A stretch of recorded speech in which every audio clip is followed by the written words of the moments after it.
ओम शांति। 26/9/2022 के ईश्वरीय महावाक्य हैं आज के साकार मुरली का सार। आज मीठे बाबा ने कहा, मीठे बच्चे, रूहानी बाप ने यह रुद्र ज्ञान यज्ञ रचा है। इस यज्ञ के रक्षक तुम ब्राह्मण हो। तुम गायन लायक बनते हो, लेकिन अपनी पूजा नहीं करा सकते हो, क्योंकि अभी पूज्य स्वरूप हमारा नहीं है।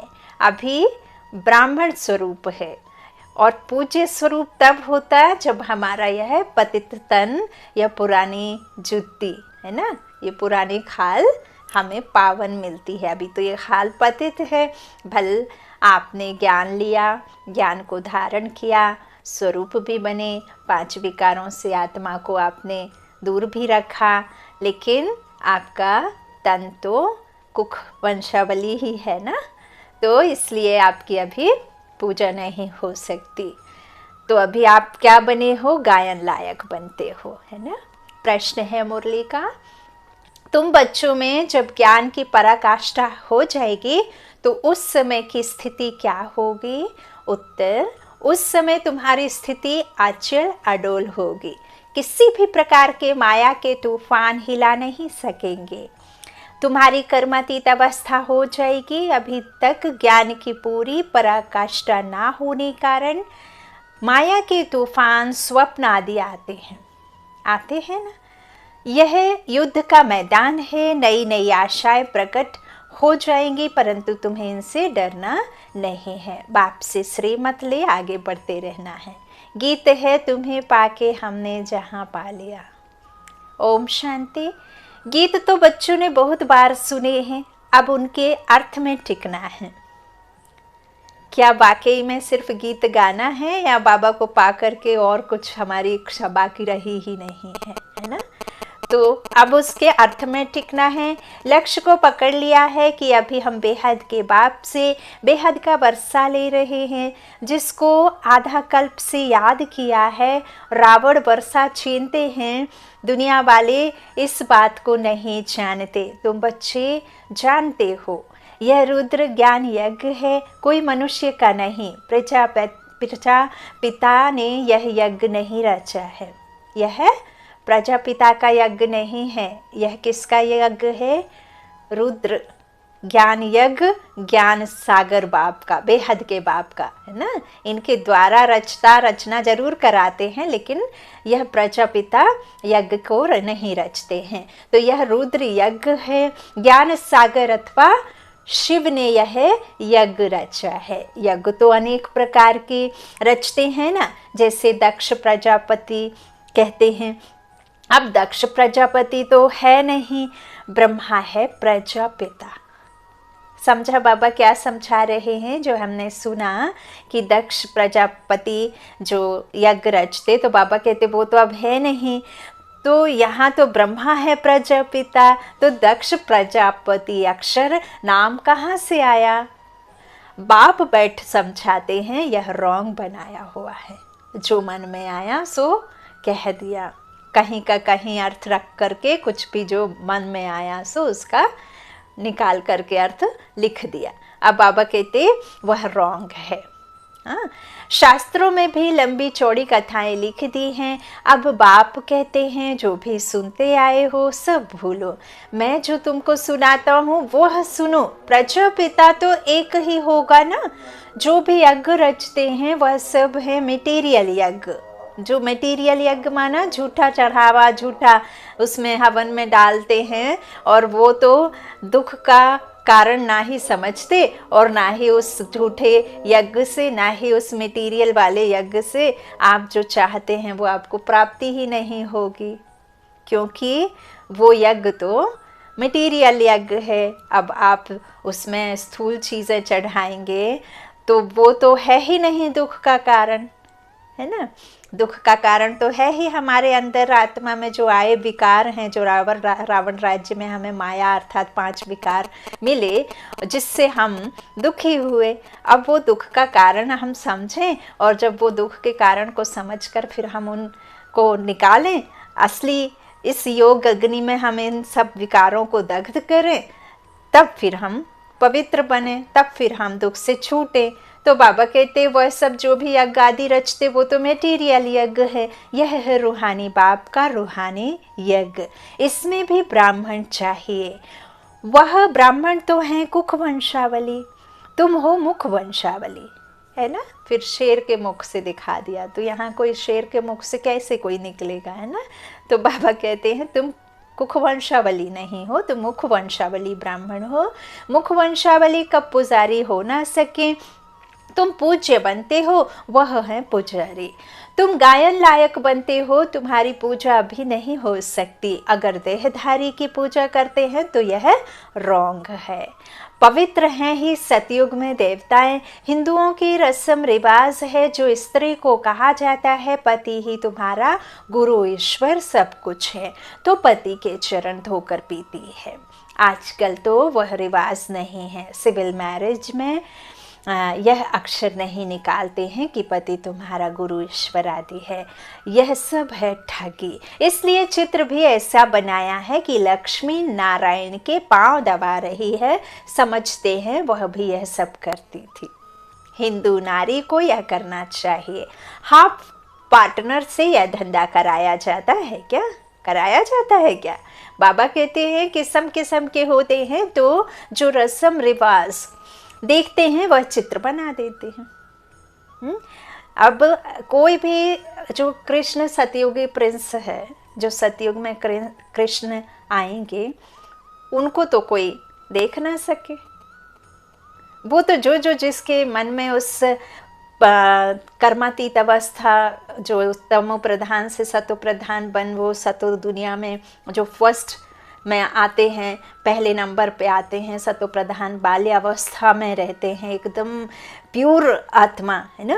तो वो पावन आत्मा जब प्रिंस बनकर आती है तो उसकी जो प्योरिटी के वाइब्रेशंस हैं, जो उसकी प्योर एनर्जी है, वो आपको उतनी भासना देते हैं। तो उतनी भासना वो चित्रों में एक कलाकार अपने डाल देता है विचार, है ना। कितना मनमोहक होते हैं, इतने सुंदर दिखते हैं, इतने वस्त्र आदि पहनते हैं, उनके फेस पे हमेशा स्माइल रहती है, इतना मन मोह लेने वाले वो बांसुरी बजाते। ये सब जो भी उनके मन में आए थॉट, उन्होंने एक चित्र में उसे भर दिया। लेकिन यहाँ जो परमपिता परमात्मा ने जो भी ये 7 रोज की भट्टी में जो बाबा ने अपना चित्र बताया है कि 3 लोग क्या है, ये जो वृक्ष का पेड़ का बताया है बाबा ने, और जो भी बाबा ने चित्र बनवाए हैं, चाहे वो सृष्टि के गोले का हो, चाहे 4 योगों की सीढ़ी हो, और जो भी बनवाए हैं वो तो स्वयं उस सत्य पिता ने सत्य ज्ञान दे करके बनवाए हैं। ये कोई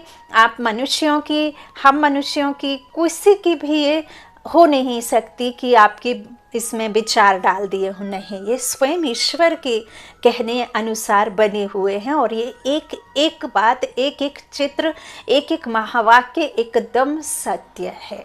और जो बाकी हम रावण राज्य से पढ़ते आए, सुनते आए, कहते आए, सुनाते आए, वो सब बाबा कहते हैं असत्य है। जिसके जो मन में आया सो कर दिया। अब बाबा कहते हैं जो यहाँ सब ये पाँव दबाने का आदि जो भी बताया है, बाबा कहते किस्म किस्म के होते हैं। तो जो रस्म देखते हैं वह चित्र बना देते हैं। अब वहाँ ऐसे थोड़े ही हो सकता है जो लक्ष्मी बैठ पाँव दबाए। क्या सतयुग में ऐसे सब होगा? क्या कृष्ण के पास में कोई जो सतो प्रधान अवस्था में, जहाँ कोई किसी को दुख दे ही नहीं सकता, चाहे वो 5 तत्व हो और चाहे वो कोई मनुष्य आत्मा हो, जाकर के वहाँ दैवी गुण धारण करती हैं, उसमें कोई भी विकार होता नहीं है। तो वहाँ कोई ऐसे कोई शूर्पणखा और ऐसे दूध पिला करके जहर देने की कोई बात ही नहीं, कोई कंस आदि की बात ही नहीं, अकासुर बकासुर की, तो वो तो सब यहाँ के हैं। वो बाबा कहते इस तरह से वहाँ कोई होगा क्या कि लक्ष्मी बैठ पाँव दबाए, है ना। यह सब वहाँ है ही नहीं। बाप कहते हैं मैं द्रौपदी के आकर पाँव दबाता हूँ। क्या कहते हैं बाप? कि मैं द्रौपदी के आकर पाँव दबाता हूँ। उन्होंने फिर श्री कृष्ण का रूप दे दिया है। यह सब है व्यर्थ बातें। वहाँ राम को तो 4 भाई होते नहीं, वहाँ बच्चा भी तो एक होता है। अब 4 कैसे हो गए राम राज्य में? बाबा कहते अब 4 बच्चे कहाँ से आए? बाप कहते हैं मैं तुमको इन सब शास्त्रों का सार बताता हूँ, यह बातें तुम बच्चों को समझाई जाती है, तुम समझा सकते हो। बाप कहते हैं तुम जो यह कसम उठवाते हो वह झूठा उठवाते हो। अब कहते हैं गीता श्री कृष्ण ने गाई, हाथ में गीता उठाते हैं, फिर कहते ईश्वर को हाजिर नाजिर जान सच बोलना। अब श्री कृष्ण भगवान को हाजिर नाजिर जान यह नहीं कहते, ईश्वर के लिए ही कहते हैं। तो श्री कृष्ण गीता का भगवान है, यह अभी बुद्धि से निकाल दो। झूठा कसम होने के कारण उनमें ताकत नहीं रही है। एक्यूरेट है एक धर्मराज, सुप्रीम जज वही सच्चा है जो जजमेंट करता है। सतयुग में तो जज आदि होते नहीं कोई वहाँ, क्योंकि वहाँ कोई ऐसी बात नहीं होती जिसमें कोई सज़ा देनी पड़े और कोई केस लड़ना पड़े, कोई किसी को फांसी से उतारे, कोई किसी को चढ़ाए। सच झूठ की कहानी से वो दुनिया एकदम परे है। वहाँ कोई ऐसी बीमारी नहीं होती जो इतने बड़े बड़े हॉस्पिटल आदि बांध दिए जाएं। कोई ऐसा डॉक्टर होता नहीं वहाँ जो हार्ट को जोड़ते उखाड़ते रहे, एक शरीर को छोड़ दूसरे में कन्वर्ट करता रहे, है ना, दूसरे में ट्रांसफ़र करता रहे। तो ऐसा कुछ वहाँ है ही नहीं, सजाएं खानी ही नहीं पड़ती, है ही नहीं सजाएं। तो बाबा कहते वहाँ पे ऐसे कोई जजमेंट आदि देने के लिए कोई बात ही नहीं होती है। सब हिसाब किताब चुकतू कर वहाँ चले जाएंगे, यहाँ ही सब कुछ होता है। बाबा कहते हैं यहाँ, क्योंकि इस अंतिम जन्म में ही सबको अपने अपने हिसाब किताब कर्म विकर्म के चुकतू करके जाना होता है। तो फिर वहाँ चले जाएंगे, फिर नए सिर सतो प्रधान सतो रजो तमो में आएंगे। हर एक वस्तु जो तुम देखते हो नई से पुरानी ज़रूर होती है, चाहे फिर आपका ये कपड़ा ही क्यों ना हो। तो बाबा कहते परंतु कितने तक पुरानी है यह किसको पता नहीं है। बाबा कहते यह पुरानी दुनिया है, लेकिन इसके बारे में किसको पता नहीं कि कितनी पुरानी है। सदैव 4 भागों में बांटा जाता है, यह भी 4 युग है। ठीक वैसे ही जैसे सुबह दोपहर शाम और रात होती है, जैसे 4-4 जो भी 6-6 घंटे का बटा हुआ है, ऐसे ही ये युग भी 4 युगों में बराबर इक्वल बटा हुआ है। तो जिसमें सतयुग, त्रेता, द्वापर, कलयुग और एक छोटा सा संगम युग है जो बहुत कम है, जिसमें चढ़ती कला है ना, जिसमें ही फिर सब हिसाब किताब पूरे कल्प का इस संगम युग पर होता है ना। तो 4 युगों का बिल्कुल इक्वल बांटा है, पहले नया, फिर चौथा पुराना, फिर आधा पुराना, फिर सारा पुराना हो जाता है। ये थोड़ा गुहा बाबा ने लिखा हुआ है कि सब बाबा कहते यह भी 4 युग हैं, पहले नया, फिर चौथा पुराना, फिर आधा पुराना, फिर सारा पुराना हो जाता है। तो बिल्कुल ही टूटने के लायक हो जाता है। इस कल्प की आयु 5000 वर्ष है, 1250 ऐसे आधा है ना। तो इसमें फिर सुख, क्योंकि सुख क्योंकि सुखदाता भगवान की वह रचना है जो 1250 सतयुग और 1250 त्रेता युग चलता है। तो वो सुख की दुनिया हो गई 2500 वर्ष की, है ना, आधे कल्प बाबा ने बताया ना। तो ब्राह्मण बाबा रचते हैं, फिर फरिश्ता देवता बनते हैं, तो फिर वो बाबा के बनाई हुई रचना, उसमें सुख मिलता है। बाबा कहते हैं यह जो होता है ना 5000 वर्ष का, तो अभी तुम क्या कर रहे हो, अंतिम में हो, है ना। तो पुराना हुआ फिर बिल्कुल टूटने वाला होता है। तो इस कल्प की आयु टोटल 5000 वर्ष है। अभी तुम हो अंत में, अंतिम जन्म में तुम बाप से वर्षा पाते हो 21 जन्मों के लिए, है ना। कहते हैं ना 21 पीढ़ी राम नाम सुमर लो तो आपको क्या मिल जाएगा, अंतमति सुगति हो जाएगी ना, और आपका पूरा बेड़ा पार हो जाएगा। तो कोई एक जन्म के लिए या कुछ एक वर्षों के लिए, कुछ एक उसके लिए नहीं, बाबा तो हमें आधे कल्प का सुख 21 जन्मों के लिए, 21 पीढ़ी के लिए सुखी बनाते हैं ना। तो बाबा कहते हैं सतयुग त्रेता में 21 जन्म, द्वापर कलयुग में 63 जन्म होते हैं, है ना। वो भी बाबा ने बताया हुआ है पूरा कैसे। घूमता है चक्र, कैसे 4 युगों में बटा हुआ है। आप देखेंगे चित्र उठा करके तो आपको बहुत ईजिली समझ में आएगा कि किस तरह से सतयुग त्रेता में 21 जन्म और द्वापर कलयुग में 63 जन्म क्यों होते हैं, वह भी बाबा ने बताया है। हमने भी मुरली में कई बार रिपीट किया है। बाबा ने कहा है 8 डिनाइस्टी चलती पहले सतयुग में, फिर 12 चलती हैं, लेकिन जैसे जैसे आपकी सूक्ष्म रीति से कलाएं कम होती हैं तो आपका जो सतयुग है वो सतयुग स्वर्ग कहलाएगा, लेकिन त्रेता स्वर्ग नहीं कहलाएगा, क्योंकि वहाँ हम 16 से 14 कला में आते हैं। सूक्ष्म रीति हमारी आत्माओं की कला अर्थात शक्ति थोड़ी सी कम होती चली जाती है, तो यहाँ पे जन्म कम और वहाँ पे जन्म थोड़े ज़्यादा होते हैं, क्योंकि थोड़ी सी हमारी कलाएं कम होने से जन्म अधिक, और जो जन्म का हमारा उम्र होता है वो भी थोड़ी कमती होती जाती है। फिर जब हम 63 जन्मों में द्वापर और कलयुग में आते हैं तो वहाँ तो जास्ती जन्म, क्योंकि विकार से होते तो जास्ती जन्म और जास्ती मृत्यु, और आत्मा की जो पावर होती है वो पावर बार बार शरीर पहनती है तो वो पावर धीरे धीरे कम होती जाती है। तो द्वापर से वैसे भी भक्ति में आ जाते हैं, क्योंकि हम रावण के उसमें आ जाते हैं ना, कामचिता पर बैठ हमारे देव जो आत्मा काली बननी एकदम नहीं बनती है, लेकिन शुरू हो जाती है ना भक्ति में, दुख रात में आ जाते हैं, तो इस तरह वहाँ और जास्ती होते। फिर कलयुग में तो बहुत जास्ती मृत्यु, बहुत जास्ती जन्म, क्योंकि विकार विकार विकार विकार से ही होते हैं ना। तो इस तरह से बाप ने समझाया है कि द्वापर कलयुग में 63 जन्म क्यों होते हैं, वह भी आप समझते हैं, क्योंकि पतित बनने से आयु कम हो जाती है। पतित बनने से आयु कम हो जाती है, आधा कल्प आयु बड़ी होती है, क्योंकि वहाँ पावन रहते हैं, तो आत्मा में बहुत पावर रहता है ना, और योग बल से होते हैं। तो योग बल से अब 10, 12, 2, 6, 8 ऐसे बच्चे तो नहीं, एक बेटा एक बेटी, बाबा ने एक बच्चा बच्ची के बारे में बताया ही है, इतना योग बल होता है। और ऐसा नहीं है कि किसी को है किसी को नहीं है, किसी को बिल्कुल ही नहीं है, है ना ऐसा। तो बाबा कहते हैं वहाँ पे तो फिर होता है, तो बहुत पावरफुल होते हैं हमारे इस पास में, इतना कि कोई वजीर आदि रखने की आवश्यकता नहीं होती है, खुद में इतना पावर होता है ना। बाबा कहते हैं यह सब जो आयु कम होती है वो पतित बनने से होती है, आधा कल्प आयु बड़ी होती है। अभी तुम योग सीखते हो, तुम बच्चे यहाँ योग व खाद जो डली हुई है आत्मा की वो निकालते हैं, और वो भी परमात्मा की याद से वो खाद निकलती है। तो यहाँ योग व याद सीखने के लिए नहीं आए हो, यहाँ तुम आते हो सम्मुख मुरली सुनने। मुरली तो बहुत प्यारी लगती है, योग तो तुम कहाँ भी बैठकर कर सकते हो।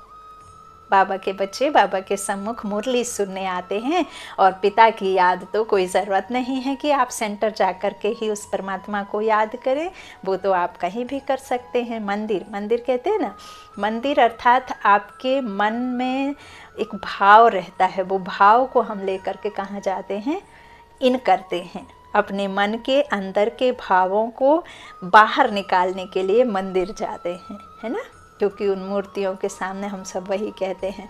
तो यहाँ भी बाबा कहते हैं मेरी याद तो तुम कहीं भी कर सकते हो, योग में तो तुम कहीं भी जाकर रह सकते हो, यहाँ तो तुम सम्मुख मुरली सुनने आते हो, योग सीखने या याद करने के लिए यहाँ नहीं आते हो। और मुरली बहुत मीठी लगती है, प्यारी लगती है, योग तो तुम कहीं भी कर सकते हो। स्टूडेंट के इम्तहान का जब टाइम होता है तो कहाँ भी होंगे, बुद्धि में इम्तहान की ही बातें घूमती रहेंगी। यहाँ तुम्हारी पढ़ाई और योग इकट्ठे हैं, पढ़ाने वाले को भी याद करना पड़े। बाप कहते हैं माँ में कम याद करो, यही सतगुरु का बीज मंत्र है। माँ में कम याद करो, मन मना भव।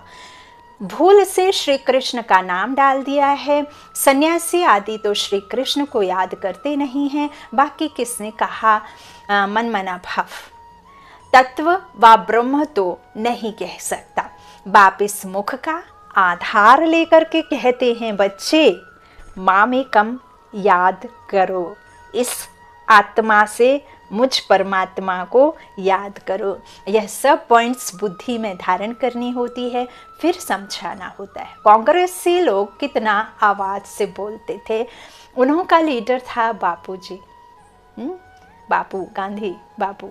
तो सभी का बाप तो गांधी जी हो ना सके, उन्होंने भल कितना भी अपना बलिदान किया या जो भी आंदोलन कानून बनाए, लेकिन उनके उस आंदोलन कानून बनाने से, उनके उस देश पर कुर्बान जाने से या समय से पहले ही अपना शरीर छोड़ देने से तो सदगति किसी की नहीं होगी ना। उन्होंने जो ज्ञान दिया, जो भी उन्होंने चरखा आदि चलाया या नहीं चलाया, हमारे मम्मा ने भी चलाया उस समय, मम्मा ने एक वीडियो में कहा है, तो उससे तो लेकिन विश्व में किसी भी आत्मा की गति सदगति तो नहीं होती ना। तो बाबा कहते वो जो बापू है, वो जो बाप सभी को गांधी जी कहते, तो उन्होंने भी कितना आवाज़ किया। उनका जो लीडर था वो बापू जी, वह था जिस्मानी बापू जी। तो यह है फिर रूहानी बाप, विश्व पिता है ना, रूहों का मालिक, रूहानी बाप। तो बाबा कहते सभी का बाप तो गांधी जी हो ना सके, शिव बाबा तो सबका बाप है ना, बापों का बाप, पतियों का पति है ना, महात्माओं का भी महात्मा। तो बाबा कहते मैं हूँ कालों का काल महाकाल, सबका बाप है ना। ब्रह्मा भी बाप है ज़रूर, परंतु इस समय सिर्फ तुम जानते हो, सारी दुनिया तो नहीं मानेगी क्योंकि समझते नहीं। अब यह सब हमने ज्ञान में बाबा से जाना, माना, समझा और बुद्धि में यह सब को धारण किया, लेकिन बाबा कहते फिर और सब तो नहीं मानेंगे ना, क्योंकि वो समझते नहीं। तो यहाँ हम बापू निराकार शिव बाबा को कहते हैं। वह सभी बाप हैं, बच्चों को कितनी पॉइंट्स समझाते हैं, कभी आत्मा पर, कभी परमात्मा पर, कभी शास्त्रों पर। ढेर के ढेर भारत में शास्त्र हैं और धर्म वालों का तो एक ही शास्त्र होता है। यहाँ तो अनेक शास्त्र हैं। फॉलोअर्स भी जो कुछ सुनते सत्य सत्य कहते रहते हैं, एम ऑब्जेक्ट कुछ भी नहीं। जैसे राधा स्वामी पंथ है, अब नाम ता रखा है राधा स्वामी, राधे का स्वामी तो श्री तो भी कृष्ण है ना। बाबा कहते हैं इस तरह अब नाम तो रख दिया राधा स्वामी, अब राधे का स्वामी तो भी कृष्ण है। वास्तव में जिस रूप से भारतवासी श्री कृष्ण को समझते हैं वैसे है नहीं। राधे तो कुमारी है, श्री कृष्ण कुमार है, बाल्यावस्था है दोनों की, सतो प्रधान अवस्था है दोनों की, वैसे है नहीं। बाबा कहते वो कुमार वो कुमारी, फिर कृष्ण का स्वामी कैसे कहेंगे। बाप तो कितना सहज, कितना सरल भाषा में पॉइंट टू पॉइंट बाबा बताते हैं। अब तो ये समझ ना समझ के अपनी बुद्धि की बात है। बाबा कहते वह कुमार कुमारी को कैसे फिर हम कह सकते हैं कि नारायण स्वामी है ना। तो कुछ भी नहीं समझते हैं, फिर कृष्ण का स्वामी कैसे कहेंगे। जब स्वयंवर बाद लक्ष्मी नारायण बने तब स्वामी कहा जाए। छोटेपन में तो आपस में खेल पाल करते हैं, तो वह कोई पक्का स्वामी थोड़े ही हुआ। बहुत है जो सगाई को भी तोड़ देते हैं। अब लक्ष्मी नारायण तो दिखाते हैं, परंतु नारायण के बाप का नाम क्या है कभी बता ना सके। अब श्री कृष्ण के माँ बाप दिखाते हैं ना, अब वही लक्ष्मी नारायण बनते हैं। बाबा कहते हैं श्री कृष्ण के माँ बाप दिखाते हैं। राधे और श्री कृष्ण दोनों के माँ बाप अलग अलग हैं। राधे के अलग, वो अलग गांव के हैं और ये अलग गांव के हैं ना। दोनों में अंतर भी है आयु में 3-4 ईयर्स का। तो बाबा कहते दोनों के माता पिता अलग अलग हैं। राधे और जगह की थी, श्री कृष्ण फिर और जगह का था। सतयुग की बातों का सारा अगड़म बगड़म कर दिया है। लक्ष्मी नारायण के माँ बाप का नाम कहाँ, नारायण का बर्थ कहाँ, यह कोई भी नहीं जानते कि राधे कृष्ण ही फिर लक्ष्मी नारायण बनते हैं। बाप कहते हैं भक्ति मार्ग की कितनी बड़ी सामग्री है ना। यहाँ भी जब बच्चे पढ़ाई करते हैं तब उनका यह तो नहीं पता होता है ना कि बड़े होकर के उसे ही डॉक्टर कहा जाएगा, और उसका किसी के साथ विवाह होता है तो फिर उसे डॉक्टर नहीं कहा जाता है ना, मिसेस डॉक्टर, मिस्टर डॉक्टर जो भी है ना। तो इस तरह से बन जाते, तो उसे थोड़ी पता होता है। बाल्यावस्था में तो उसे डॉक्टर नहीं कहेंगे ना, जब वो डॉक्टर बन जाता है तब उसे डॉक्टर का पद भी मिलता है ना। तो यहाँ पे भी श्री कृष्ण जब श्री कृष्ण रहते, फिर जब उसका स्वयंवर होता तब वो अपने उसमें संभाल लेते हैं तो लक्ष्मी नारायण बनते हैं, तब उन्हें ही कहेंगे ना। तो पहले से कैसे कहेंगे, पहले तो वो खेल पाल आदि करते हैं। तो बाबा कहते सब अगड़म बगड़म कर दिया है। नारायण का बर्थ कहाँ है कोई भी नहीं जानते कि राधे कृष्ण ही फिर लक्ष्मी नारायण बनते हैं। बाप कहते हैं भक्ति मार्ग की कितनी बड़ी सामग्री है। ज्ञान में तो सिर्फ बीज को जानना होता है, बीज को जानना होता है, उस बीज को जो इस मनुष्य रूपी सृष्टि का बीज रूप बृहस्पति, अभी बृहस्पति की दशा चल रही है ना, तो उसको जानना होता है। उसको जाना, उसी में सारा सार है। तो बीज के ज्ञान से सारा झाड़ बुद्धि में आ जाता है। तुम जानते हो उच्च ते उच्च भगवान है जो परम धाम में रहते। दुनिया वाले कहते हम इस यूनिवर्सिटी में पढ़े, फलाने फलाने ऊंची यूनिवर्सिटी में पढ़े, जिसमें राजीव गांधी पढ़े, जिसमें अमिताभ बच्चन पढ़ा, ऐसे सब कहते। और यहाँ हम कहते हम उन सब से उच्च ते उच्च रूहानी बाप और हम ना दिखाई देने वाले स्टूडेंट और ना दिखाई देने वाला हमारा परम शिक्षक सतगुरु बन हमें शिक्षा दे रहे हैं, माँ बाप बन हमारी पालना कर रहे हैं, गोद में खिला रहे हैं, ज्ञान रत्नों से भर रहे हैं। वही माता पिता, वही शिक्षक, वही सतगुरु, वही सखा, वही बंधु, वही सब कुछ। और हम ऐसी ऊंची यूनिवर्सिटी में पढ़ रहे हैं जो कोई आम समझ नहीं सकता है। तो बाबा कहते हैं बीज को जानने से सब कुछ बुद्धि में झाड़ कर नॉलेज आ जाता है। तुम जानते हो कि हम उच्च ते उच्च भगवान हैं जो हमें परम धाम से पढ़ाने आते हैं। जो परम धाम में रहते हैं वहाँ तो सभी आत्माएं रहती है। सूक्ष्म वतन में तो हैं सिर्फ ब्रह्मा विष्णु शंकर। ब्रह्मा और विष्णु तो पुनर्जन्म में आते हैं, बाकी शंकर नहीं आता। जैसे शिव बाबा सूक्ष्म में है वैसे शंकर भी सूक्ष्म है। बाबा ने बताया है कि यूँ तो सिर्फ हमें एक परम धाम और यहाँ जहाँ हम ये पाठ बजाने आती हैं आत्माएं जो 4 युग में यहाँ आती हैं, ये 2 को हमको याद रखना है। बाकी जो सूक्ष्म वतन है वो तो साक्षात्कार के लिए बनाया जाता है, वो भी संगम में समझाने के लिए। बाकी ये बीच में कोई सूक्ष्म वतन का कुछ राज है नहीं, सिर्फ तुम आत्माओं को, तुम जीवात्माओं को, तुम बच्चों को यह सब समझाइश के लिए उसे रचता बाप को रचना पड़ती है। तो बाबा कहते हैं शंकर तो फिर आते नहीं, लेकिन यह सब जो भी है वह सूक्ष्म वतन में, जैसे शंकर शिव बाबा सूक्ष्म है वैसे शंकर भी है। तो उन्होंने फिर शिव शंकर को इकट्ठा कर दिया। अब शिव तो निराकार है, उसको शरीर नहीं, और शंकर को फिर नाग आदि दिखाते हैं तो उसको शरीर है। तो अब जो निराकार है उसको नाग कैसे डाल सकते हैं ना। तो इस तरह बाप कहते इकट्ठा कर दिया है, परंतु हैं तो अलग अलग ना। शिव बाबा ब्रह्मा द्वारा स्थापना, विष्णु द्वारा पालना, फिर शंकर द्वारा विनाश कराते हैं। तो ब्रह्मा सो विष्णु हो जाता है, ब्रह्मा सरस्वती सो लक्ष्मी नारायण बनते हैं। अब तत्वम तुम भी देवता घराने के हो ना, तो बाप तुम्हें सब राज समझाते हैं। बाकी धारणा करने वाले नंबरवार हैं। जिसने जो पदकल्प पहले पाया था वही पुरुषार्थ चल रहा है।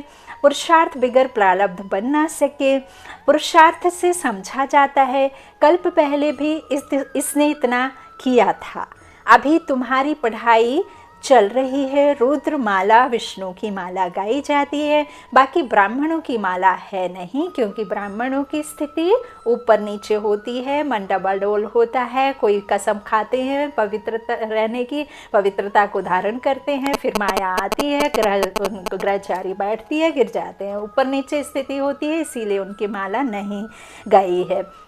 बाबा कहते हैं ब्राह्मणों की माला है नहीं क्योंकि पुरुषार्थी हैं। आज अच्छा चलते हैं, कल माया का घूसा लग पड़ता है तो रुद्रमाला बनने से फिर ट्रांसफ़र हो जाएगी।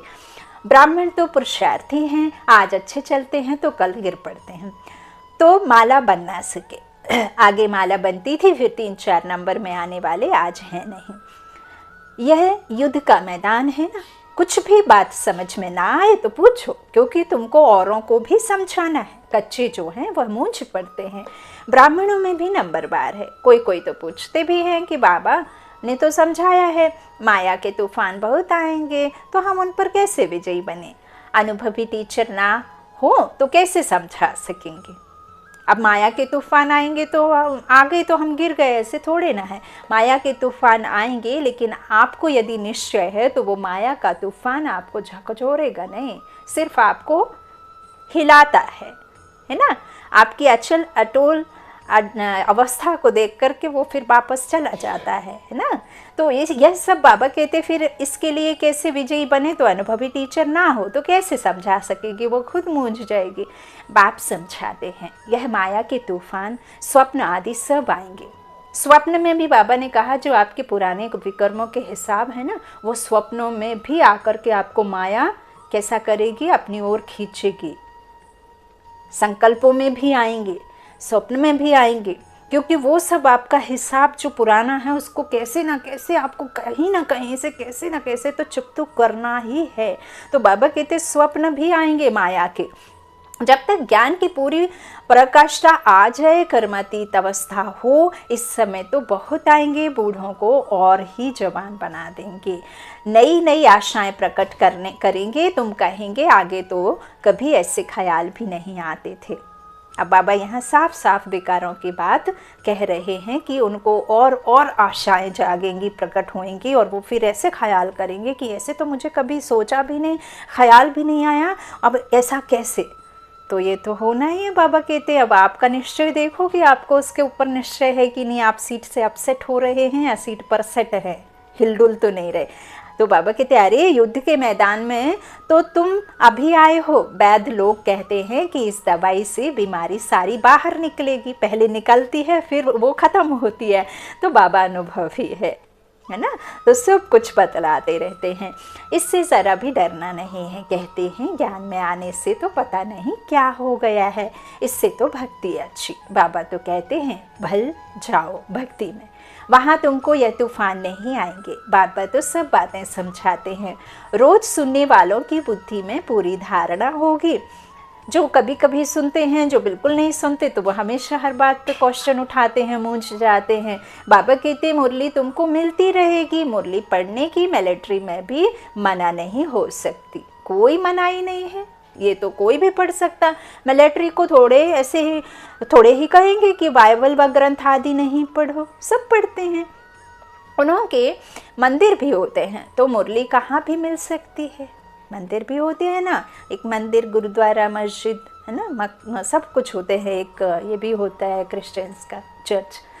तो क्योंकि वहाँ तो सभी जाते हैं, सभी धर्मों के रक्षक बन कर के बॉर्डर पर तैनात रहते हैं, तो सबके लिए एक एक बनता है ना। तो बाबा कहते हैं वहाँ तो मंदिर भी होते, तो मुरली भी मिल सकती है, फिर भी तो लक्ष्य मिला हुआ है ना। मुख्य बात है बाप का परिचय देना। पहले तो निश्चय बैठे कि हमको पढ़ाने वाला नॉलेजफुल गॉड फादर है, तब और बातों को समझ सकेंगे। गॉड फादर कैसे आकर पढ़ाते हैं यह किसको पता नहीं है। लिखा हुआ भी है भगवानोवाच, उनका नाम शिव है, परम आत्मा है ना।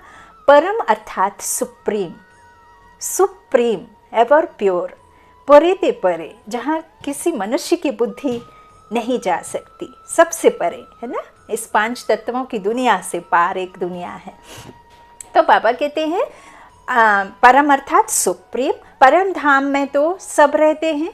आत्माओं में भी सुप्रीम पार्ट तो किसका होगा ना, उनको क्रिएटर, डायरेक्टर, मुख्य एक्टर कहा जाता है। वह है रचयिता, करण करावनहार, फिर पार्टधारी भी है। इसमें आकर कितना पार्ट बजाते हैं जिससे भारत स्वर्ग बनता है।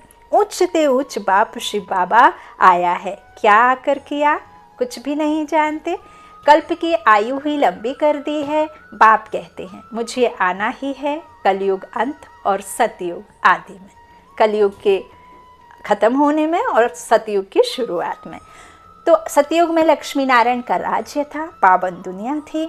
हम तो पावन फिर हम सो पतित, हम सो पावन फिर हम सो पतित। चढ़ती कला उतरती कला कैसे होती है, अभी यह सब तुम्हारी बुद्धि में है। बाप कहते हैं बच्चे सबको बाप का परिचय देते रहो। बाप जब स्वर्ग का रचयिता है तो ज़रूर हमको स्वर्ग की बादशाही मिलनी चाहिए। भारत को थी, अब नहीं है, इसलिए भगवान को आना ही पड़ता है। भारत ही शिव बाबा का बर्थ प्लेस है, आकर तुमको स्वर्गवासी बनाया था, अब तुम भूल गए हो। जैसे ही हम भूले तो हम निर्धन के हो गए, है ना। अपने बाप को भूले तो संस्कारों को बिल्कुल खो गए, है ना। तो बाबा कहते हैं भूल गए हो। भूल और अभूल का यह खेल है, भूल भुलैया का खेल है। इस नॉलेज को भूलने से फिर उतरती कला होती है। 1 सेकंड में जीवन मुक्ति छुटती कला, जीवन बंध में कितना समय लगा, यह बातें शास्त्रों में थोड़े ही है। जनक की बात है ना, बाप कहते हैं जो भी कुछ पढ़ा है वह सब भूल जाओ। बाप टीचर सतगुरु मैं ही हूँ, 21 जन्मों का तुमको वर्षा देता हूँ, फिर भी अहो मम माया, तुम कब्रिस्तान में बना देती हो। माया कितनी है ना, अच्छा बहुत ताकतवर है। तो शिव बाबा परिस्तानी बनाते हैं। माया बहुत बच्चों को धोखा देती है क्योंकि श्रीमत पर ठीक रीति नहीं चलते हैं। अच्छा, मीठे मीठे सिकीलाधे बच्चों प्रति माता पिता बाप दादा का याद प्यार और गुड मॉर्निंग। रूहानी बाप की रूहानी बच्चों को नमस्ते। हम रूहानी बच्चों के रूहानी माता पिता बाप दादा को याद प्यार और गुड मॉर्निंग। शुक्रिया बाबा, मीठे बाबा, प्यारे बाबा। धारणा के लिए मुख्य सार। पहला, बाबा ने कहा मुरली रोज़ ज़रूर पढ़नी है। माया के तूफानों से डरना नहीं है। किसी भी प्रकार के धोखे से बचने के लिए श्रीमत लेते रहना है। श्री की श्रीमत क्या कहती है वही मत लेनी है। दूसरा, पढ़ाई और योग दोनों इकट्ठा हैं, इसलिए पढ़ाने वाला बाप को याद करना है, निश्चय बुद्धि बनना और बनाना है। बाप का ही परिचय सबको देना है। वरदानी बाप का वरदान है, अकाल तख्त पर बैठकर कर्मेंद्रियों से सदा कर्म कराने वाले कर्मयोगी भव। कर्मयोगी भव किससे? अकाल तख्त पर बैठी मैं कौन हूँ? मालिक आत्मा। कर्मेंद्रियाँ कौन है? कर्मचारी। तो इन कर्मचारियों से क्या करना है? मैं कर्म करा रही हूँ, है ना। करण करावनहार आत्मा है और आत्मा का करण करावनहार बेहद का बाप है।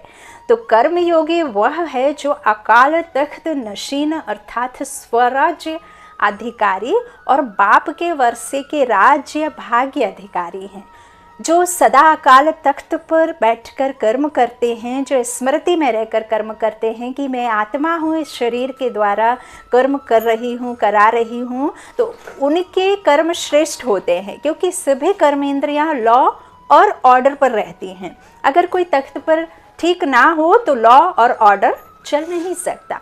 तो तख्त नशीन आत्मा सदा यथार्थ कर्म और यथार्थ कर्म का प्रत्यक्ष फल खाने वाली होती है। उससे खुशी भी मिलती है तो शक्ति भी मिलती है। स्लोगन, ब्रह्मा बाप के प्यारे वह है जिनका ब्राह्मण कल्चर से प्यार है। ब्रह्मा बाप के प्यारे वह है जिनका ब्राह्मण कल्चर से प्यार है। अच्छा, ओम शांति। शुक्रिया बाप दादा, शुक्रिया आप सभी भाई बहनों के स्नेह का, प्यार का। Good night.